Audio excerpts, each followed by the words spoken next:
Sigmund Freud the father of psycho analysis and कहीं ना कहीं one of the most influential person जिन्होंने psychology को काफी आसमानों तक पहुंचाया एंड नॉर्मल यानी ले पर्सन तक भी लेके गए, जहां पे लोगों को ऐसा लगता था कि दिमाग में कोई बीमारी नहीं हो सकती, it is just the supernatural powers, भूत प्रेत कुछ हो सकता है, but it was Sigmund Freud जिन्होंने कहीं ना कहीं स्ट्रेस, एंजाइटी, हिस्टेरिया जैसे वर्ड्स को एक्सप्लोर किया, अनकॉन्शियस को एक्सप्लोर किया। So with that I welcome you all at CVDPG अड्डा। मैं हूं मुस्कान गुप्ता, आपकी CVDPG psychology mentor, and this is your episode 2 जहां पे मैं आप लोगों को सिगमंड फ्रॉइड के बारे में बताने वाली हूं। So this is your psyched explain series. So Sigmund Freud के बारे में हम लोग जितना जाने उतना कम है भाई। He was born in Vienna, है ना, he move to Vienna at the age of 4।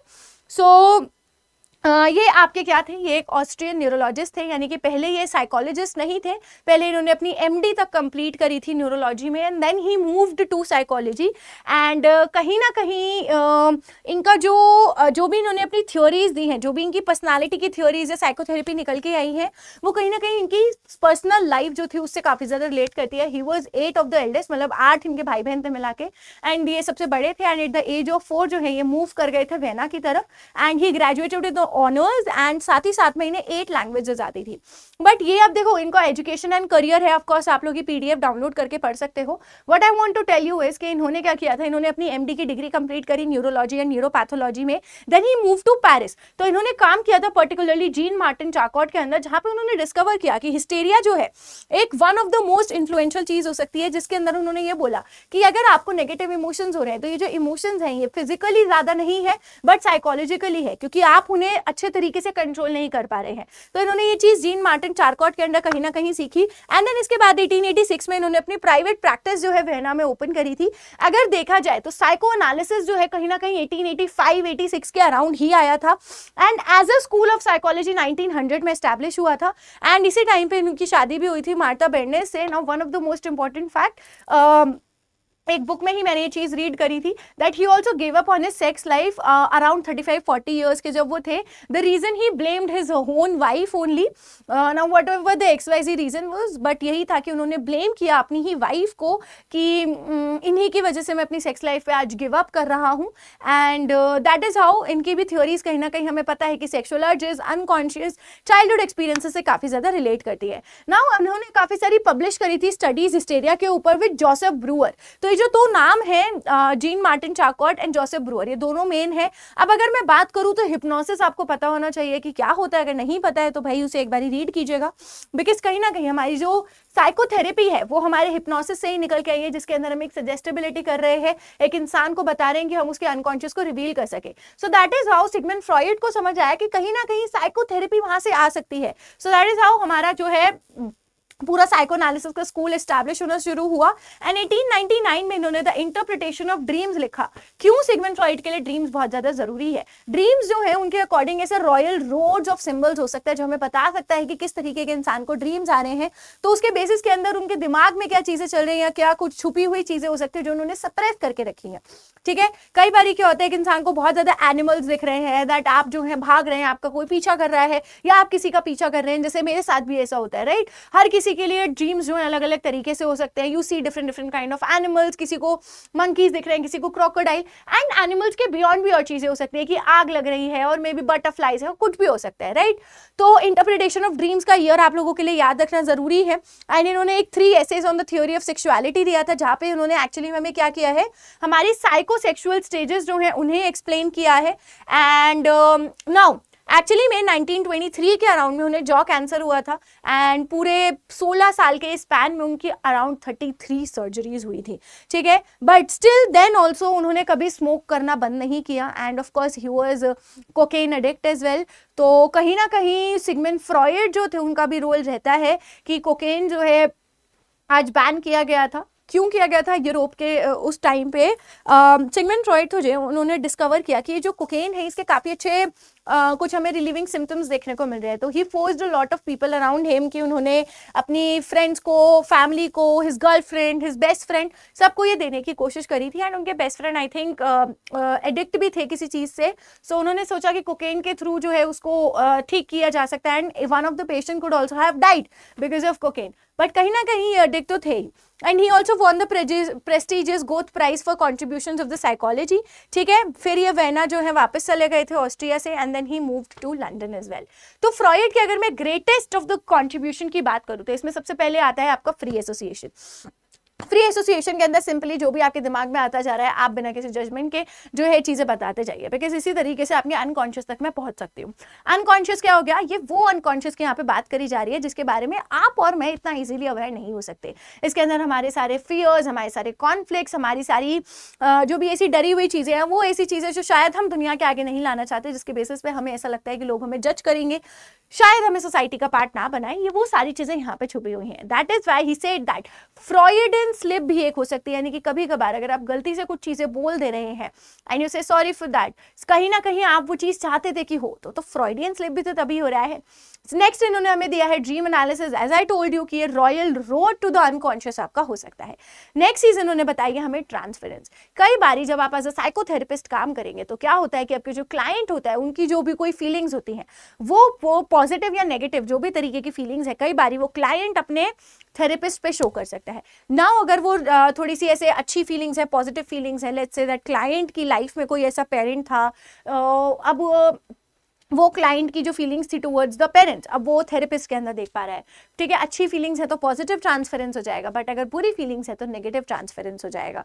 और वही उन्होंने बोला थेरेपी के अंदर कभी कभार रोमांटिक फीलिंग्स भी देखने को मिल सकती है। साथ ही साथ उन्होंने बताया रेजिस्टेंस के बारे में भी। What is resistance? कई बार जब आप देखेंगे आपका क्लाइंट जो है क्या करते हैं, रेजिस्ट करते हैं थेरेपी में आने से, बिकॉज उन्हें डर लगता है कि कहीं उनके मन की जो चीजें हैं वो पता ना चल जाए, लेट आना, कैंसिल कर देना, these are few of the things. Now depression आप लोगों को जैसा कि पता है कि डिप्रेशन होता है जहाँ पे हम लोग अनवांटेड चीजों को थोड़ा अपने दिमाग में आने से रोकते हैं, ठीक है। अब हमारी ह्यूमन पर्सनालिटी के अंदर इड, ईगो, सुपर ईगो, तीन मेन चीजें आपको ऐसे जरूर देखने को मिलेंगी। तो id is basically the primitive principle, ठीक है। प्रिमिटिव इंस्टिंक्ट पे ये एक्चुअली काम करती है, तो ये प्लेजर प्रिंसिपल है। कभी देखा है एक छोटे से बच्चे को रोते हुए? रोता है तो पूरी शिद्दत से रोता है क्योंकि उसी टाइम वो चीज चाहिए। So that is your id जो प्लेजर प्रिंसिपल पे काम कर रहा है। इमीडिएटली सेटिस्फैक्शन चाहिए, ठीक है। जो भी चीजें अभी चाहिए बर्थ से प्रेजेंट होती है, धीरे धीरे जैसे बच्चा बड़े होने लगता है तो ईगो आती है जो आपके रियलिटी प्रिंसिपल पे काम करती है, जिसका ये कहना है कि रियल वर्ल्ड में हम हर एक चीज अभी के अभी नहीं पा सकते हैं, तो वो धीरे धीरे करके उस चीज को पाने की कोशिश करते हैं और ये समझती है कि आप प्रैक्टिकली रैशनली कोई चीज पॉसिबल है या नहीं। Now next is your super ego. Super ego जो है आपकी मोरल स्टैंडर्ड्स पे काम करती है, क्या चीज सही है और क्या चीज गलत है। देखो हम सबके बचपन में ऐसी चीजें रही हैं जहाँ पे कहीं ना कहीं हमारे मम्मी पापा ने कुछ चीजों के लिए हमें अप्रिशिएट किया है और कुछ चीजों के लिए नहीं किया है।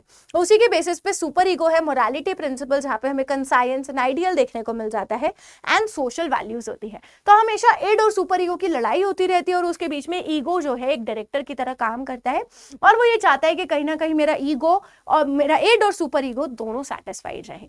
फिर इसके बाद बात आती है आपकी आइसबर्ग थ्योरी की। ये जो आइसबर्ग थ्योरी है ये बताते हैं कि it is just the tip of the iceberg, जो हमें चीजें पता है। देखा है ना एक बहुत ही बड़ा पहाड़ जो आइस का होता है, अगर वो समुद्र के अंदर है तो सिर्फ उसका टिप दिखता है बट मेजर पार्ट अंदर है। तो ऐसे हमारा अनकॉन्शियस इन चीजों के बारे में हम अवेयर नहीं है, ठीक है। 75 to 80% चीजें शायद हमारे बचपन की यादें भी होंगी, शायद उसके अंदर हमारे सारे फियर्स, इंस्टिंक्ट्स, ठीक है, वो सब चीजें वहां पे स्टोर होंगी और हम उन्हीं को जानना चाहते हैं। Now there is something called preconscious as well. ये वो प्री कॉन्शियस है जिसके बारे में आप और मैं अवेयर हो सकते हैं कि थोड़ा सा दिमाग लगाएं। For example if I ask you कि भाई आपकी कोई बेस्ट बर्थडे की मेमोरी हो तो आप थोड़ा सा सोचोगे बट आपको याद आ जाएगी, राइट। फिर एक होता है कॉन्शियस, यानी कि जैसे अभी आप ये बैठ के क्लास को देख रहे हैं तो that is your consciousness. You are aware that आप ये क्लास देख रहे हो, मैं अवेयर हूं दैट मैं ये रिकॉर्डिंग कर रही हूँ, ठीक है, मैं आपको ये पढ़ा रही हूँ। सो that is the consciousness. But Sigmund Freud के अकॉर्डिंग हमें साइकोलॉजी के अंदर साइकोथेरेपी जब हम कर रहे हैं तो हमें अनकॉन्शियस पे ध्यान देने की जरूरत है, राइट ना। अब इसके बेसिस पे हमारी सबसे मेन चीज आती है जो है हमारी फ्रॉइड की स्टेजेस ऑफ पर्सनालिटी डेवलपमेंट। इस पर्सनालिटी डेवलपमेंट के अंदर आपको क्या देखने को मिलता है, दैट सबसे पहली स्टेज जो आपकी आती है इज योर ओरल स्टेज। जब एक बच्चा पैदा होता है तो उसका जो प्लेजर जोन होता है वो तो उसके माउथ में, क्योंकि बच्चा बैबलिंग करता है, सकिंग करता है कुछ रिफ्लेक्सेस के साथ जब वो पैदा होता है। खाना पीना उसका सब माउथ के थ्रू ही होने से वो ज्यादा क्या ही पता है। तो लेकिन हर स्टेज के अंदर आपकी फिक्सेशन हो सकती है, यानी कि आप एक स्टेज के अंदर अटक सकते हैं डिपेंडिंग अपॉन कि आपकी नीड्स को किस तरीके से सेटिस्फाई किया गया है। तो उसी के बेसिस पे आप फिक्सेशन के अंदर आपको डिपेंडेंसी या फिर एग्रेशन देखने को मिल सकता है, ठीक है। या तो आप बहुत ही ज्यादा अपने केयर गिवर्स पे डिपेंडेंट हो सकते हैं, या फिर बहुत ज़्यादा आपके अंदर एग्रेशन हो सकता है। Second is your anal stage. ये वो स्टेज होती है जहाँ पे बच्चा अपनी लाइफ के अंदर इंडिपेंडेंस लेना सीखता है, तो यहाँ पे आपको टॉयलेट ट्रेनिंग जो है वो ज़्यादा देखने को मिलती है। एंड इसके बाद जो आपकी थर्ड स्टेज आती है phallic stage, one of the most controversial stage, जहाँ पे बच्चा जो है ये समझता है जेंडर रोल्स के बारे में कि वो लड़का कैसे है और वो दूसरे लड़की से डिफरेंट कैसे, तो लड़का लड़का है और लड़की लड़की है, ये वाले डिफरेंसेस हम समझने की कोशिश करते हैं।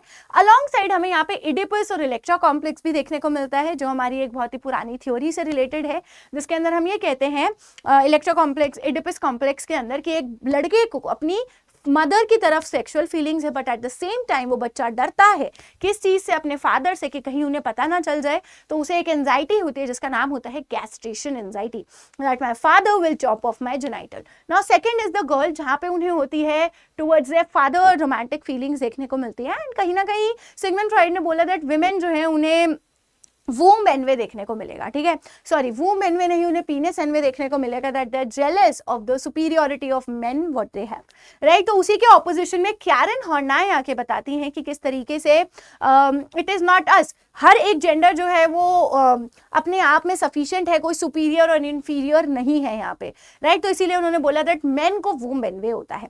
अब आप मुझे बताओगे वूम एनवे क्या है। Now next is your latency. Latency वो चीज होती है जहाँ पे बच्चे की सेक्सुअल फीलिंग्स अब खत्म होने लग जाती है, बिकॉज वो अपनी सोशल लाइफ में बेटर करने लगते हैं, फ्रेंड्स बनाते हैं, हॉबीज परस्यू करते हैं, मे बी स्पोर्ट्स में जाते हैं और अकेडमिकली भी ग्रो करते हैं, तो ये वो स्टेज है। अंटिल योर 12 ईयर्स जब आपकी प्यूबर्टी हिट होती है तो आप अगेन जेनाइटल स्टेज में चले जाते हैं, जहाँ पे आपकी सेक्सुअल मैच्योरिटी होने लग जाती है एंड अल्टीमेटली आप सेक्सुअली एडल्ट रिलेशनशिप्स बनाने की कोशिश करते हैं। तो कहीं ना कहीं सिगमंड फ्रॉइड का सबसे मेन चीज़ें जो है यहीं पे रहती हैं। नाउ अब उसके बाद सिगमंड फ्रॉइड के उन्होंने बताया कि हमारी जो ईगो होती है उसे कई बारी एंजाइटी भी होती है, तो उसी के बेसिस पे उन्होंने बताया how the ego protects itself. तो यहाँ पे आपको डिफेंस मैकेनिज्म्स देखने को मिल जाते हैं, जिसके अंदर रिप्रेशन सबसे पहला आता है। कई बारी हम लोग चाहते हैं हमारी जो रियलिटी है, हम जो कर रहे हैं, हमने जो किया है वो कभी दुनिया के आगे ना आए, तो आप अपनी रियलिटी को, अपने थॉट्स को पुश करते हो अपने अनकॉन्शियस की तरफ, अपने चाइल्डहुड ट्रॉमा को भूल जाते हो, that is your repression. Next is your projection. Projection का जो एक मेन कीवर्ड है वो एट्रीब्यूटिंग रहने वाला है, कि आप अपनी फीलिंग्स को एट्रीब्यूट करते हैं दूसरे की तरफ। लेट्स से दैट आपको कोई लड़की पसंद है, बट आप क्योंकि आप उन्हें नहीं बता सकते तो आपने हर तरफ ये कहना शुरू कर दिया कि वो मुझे पसंद करती है, that is your projection. Next is your sublimation. Sublimation के अंदर यूजुअली क्या होता है, आपकी जो भी अनएक्सेप्टेबल इंपल्सेस होती हैं आप उन्हें जो है एक्सेप्टेबल वे में जो है उनको कवर कर देते हैं। फॉर एग्जाम्पल मान लीजिए कि आपको एग्रेशन काफी ज्यादा है, तो आप क्या करते हैं, आप अपने इन एग्रेशन को बॉक्सिंग के अंदर कन्वर्ट करते थे बिकॉज वो ज्यादा एक्सेप्टेबल है, राइट। फिर एक आपके पास आता है डिनाइल। कभी आपने देखा है दैट एक इंसान को कभी कोई बीमारी डायग्नोस हो तो उसके बेसिस पे वो क्या करेंगे, उन्हें अगर डॉक्टर सबसे पहली बार बताएगा दैट आपको कैंसर है, they might not be able to accept it, so it is the refusing to accept the reality. Next is your regression. Regression के अंदर यूजुअली ऐसा होता है दैट आप अपने एक चाइल्ड लाइक स्टेट के अंदर वापस चले जाते हैं जब भी आप स्ट्रेस में होते हैं।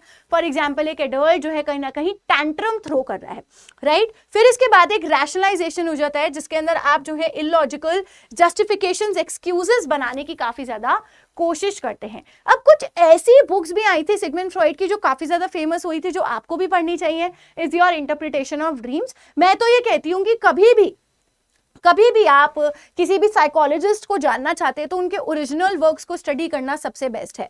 तो interpretation of dreams is one of the best book. फिर इसके बाद इनकी 3 essays on the theory of sexuality भी आए हैं, टोटेम एंड टैबू आया है, बियॉन्ड द प्लेजर प्रिंसिपल है, ईगो एंड द इड भी काफी फेमस थी। बट कुछ ऐसे पॉइंट्स भी हैं जो फ्रॉइड के बारे में कोई नहीं जानता। देखो, he was actually a cocaine addict. उन्होंने क्या किया था, उन्होंने अपना जो cocaine, as I told you कि उन्होंने अपनी गर्लफ्रेंड या फिर फियांसे लिखा है, उनको भी देने की कोशिश करी थी, ठीक है। उनके his friend also died because of the cocaine addiction as well. तो उन्होंने ये जो गिल्ट था अपनी पूरी लाइफ कैरी आउट किया है एंड कहीं ना कहीं उन्होंने अपने बर्न कर दिए थे पेपर्स, एक नहीं 2 बारी उन्होंने अपने पेपर्स को बर्न किया और उन्होंने कहा मेरे साथ ही मेरी प्रॉस्पेरिटी को जाने दीजिए। He had a therapy dog named Joffy. Something very you don't know about. तो फ्रॉयड जो थे अपने चौचौ डॉग को, जोफी को थेरेपी सेशंस में लेके आया करते थे।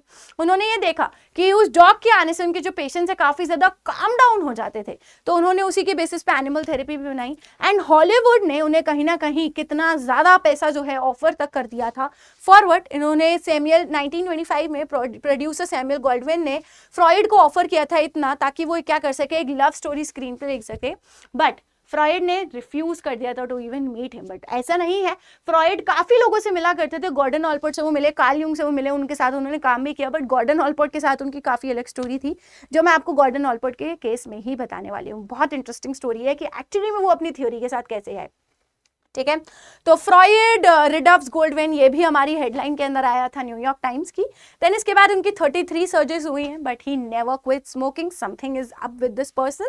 Now lest is he never won the Nobel prize. Of course repeatedly nominate तो वो हुए थे नोबेल प्राइज के लिए, ठीक है, उनको थॉमस मैन ने एंड रोमेन रॉलैंड ने भी सपोर्ट किया था, बट उन्हें कभी भी जो है अवार्ड नहीं मिला। Now what are the few things जो आप लोगों को सीयूईटी और गेट साइकोलॉजी के लिए याद रखनी है, कि आपके साइकोसेक्सुअल स्टेजेस का सीक्वेंस याद रखना जरूरी है। 3 लेवल्स ऑफ माइंड आप लोगों को पता होना चाहिए। फ्रॉयड कौन है, फादर ऑफ साइको एनालिसिस है, ठीक है, इनका स्कूल ऑफ साइकोलॉजी 1900 में आया था, यू शुड नो दैट। फिर इसके अलावा इनका method of treatment free association plus dream analysis रहा है, ठीक है। फ्रॉयड और यंग की अगर मैं बात करूं, कार्ल यूंग जो थे कहीं ना कहीं ये इनके साथ पहले इन्होंने काम किया, एंड इन्होंने इनको, फ्रॉयड ने कार्ल यूंग को अपना बेटा तक मान लिया था। But Carl Jung was not happy कि किस तरीके से आप सिर्फ अनकॉन्शियस पे सेक्सुअल और चाइल्डहुड एक्सपीरियंसेस पे ध्यान दे रहे हैं। कार्ल यूंग का कहना था कहीं ना कहीं कि भाई हम लोगों को एक इंसान की जो उसका एनवायरनमेंट है उस पर भी ध्यान देने की काफी ज्यादा जरूरत है, राइट। तो इसी के बेसिस पे ये दोनों एक दूसरे से डिफर करते हैं। And with that the mind is like an iceberg, it floats with 1/7 of its bulk above water. And with that, you have learned everything about Sigmund Freud. अगर आपको कोई भी क्वेरीज रहती है तो आप मुझे मेल कर सकते हैं muskan.gupta@adda247.com पे। अगर आपको CVT PG साइकोलॉजी और गेट साइकोलॉजी की प्रिपरेशन करनी है, for that as well use करिए कोड MG10, नहीं तो मुझे कीजिए मेल। एंड विद दैट मैं आप लोगों को अगले लेक्चर में मिलने वाली हूँ, जहां पे हम लोग बहुत ही इंटरेस्टिंग साइकोलॉजिस्ट के बारे में बात करने वाले हैं। So till the time, take care and all the best.